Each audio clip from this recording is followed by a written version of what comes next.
എന്താണ് ഇങ്ങനെ ഒരു ചെപ്പിൻ്റെ അകത്ത് തിരിയൊക്കെ കത്തിച്ച് വെച്ചിരിക്കുന്നതെന്നറിയാവോ? ഞാനൊരു തെറാപ്പി ചെയ്യാൻ പോവാണ് കേട്ടോ. അതും നല്ലൊരു അടിപൊളി സ്മെല്ലിൻ്റെ തെറാപ്പി. പല പല തെറാപ്പികളുണ്ടെങ്കിലും എനിക്ക് ഈ മാനസികാരോഗ്യത്തിന് ഏറ്റവും നല്ലതായിട്ട് എനിക്ക് തോന്നിയൊരു തെറാപ്പിയാണ് കേട്ടോ ഈ ഒരു സ്മെല്ല് വെച്ചിട്ടുള്ള തെറാപ്പീസ്. അതിൽ തന്നെ എനിക്ക് ഏറ്റവും ഇഷ്ടമുള്ള സാധനമാണ് ഈ ലാവൻഡറിൻ്റെ ആ ഒരു സ്മെല്ല്. എന്നാണെന്നറിയാൻ മേല, എത്ര ഇതായിട്ടിരിക്കുകയാണെങ്കിലും ആ ഒരു സംഭവം നല്ല റിലാക്സേഷനാണ് കേട്ടോ ഈ ഒരു സാധനം. എന്നാ അടിപൊളിയാണെന്നറിയാവോ?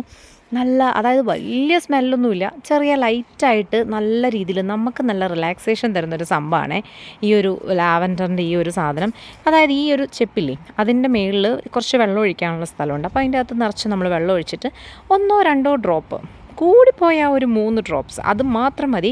അത് കഴിഞ്ഞിട്ട് കുറച്ച് നേരം കഴിയുമ്പോഴത്തേക്കും ഈ ഒരു തിരിയുടെ ചൂടുകൊണ്ട് ചൂടായിട്ട് വന്നിട്ട് അതിൻ്റെ സ്മെല്ലിങ്ങനെ എല്ലായിടത്തോടെയും വരും കേട്ടോ. എന്നാ ഒരു സുഖമാണെന്നറിയാവോ? വീട് മുഴുവനും ഒരു ലാവൻഡർ തോട്ടം പോലെ ആയിരിക്കും. അതുമാത്രമല്ല, നമുക്കും നല്ല സുഖം കിട്ടും. ഈ ലാവൻഡറിന് എന്തൊക്കെ പവർ ഉണ്ടെന്നറിയാവോ? വല്ലാത്ത പവറാണ് കേട്ടോ. കണ്ടോ. പിന്നെ നമ്മളിനകത്ത് വെള്ളം തീരുന്നുണ്ടോ എന്നിടയ്ക്കൊന്ന് ശ്രദ്ധിക്കണം കേട്ടോ, അല്ലെങ്കിൽ ഇതുപോലെ അടിയൊക്കെ കരിഞ്ഞിരിക്കും.